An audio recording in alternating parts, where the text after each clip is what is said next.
The text messages have thrust an already tight race into the national spotlight. While Jay Jones admits his words were wrong, he still plans to stay in the race. That language has no place in our discourse, and I am so remorseful for what happened.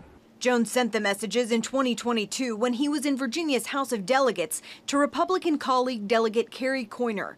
In referring to then Republican House Speaker Todd Gilbert, Jones says, quote, 3 people, 2 bullets. Gilbert, Hitler, Pol Pot.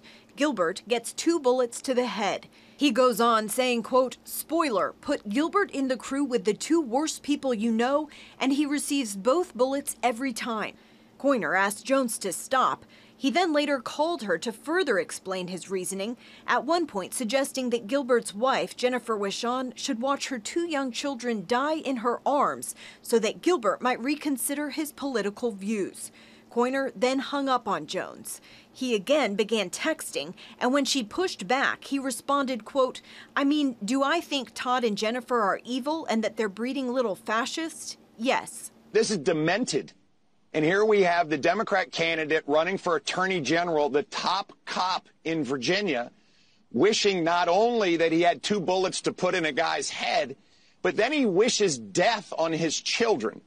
And Todd Gilbert has small kids. Republicans, including Virginia Governor Glenn Youngkin and President Donald Trump, are calling for Jones to leave the race. Within his own party, condemnation is growing, although so far Democrats have stopped short of asking him to withdraw.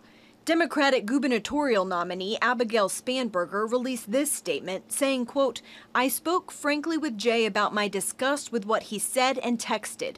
I made clear to Jay that he must fully take responsibility for his words. She went on to say, quote, as the next governor of our Commonwealth, I will always condemn violent language in our politics.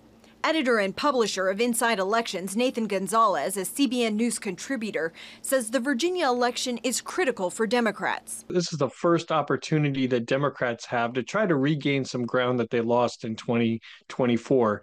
So this isn't just a normal race for state attorney general. While Gonzalez says this issue could affect the entire Democrat ticket, he adds the election would allow Virginia voters to be the final voice on whether Jones is qualified to serve. 2 things can be true at the same time, that there are voters who condemn what Jay Jones texted, but also believe that other things are a higher priority, including which party is in control of government. As Virginians head to the polls next month, this race is now about more than policy. It's about character and the consequences of words. With the temperature of American politics at a boiling point, the question is, how many more warning signs will it take before both sides cool down the rhetoric? Caitlin Burke, CBN News, Washington.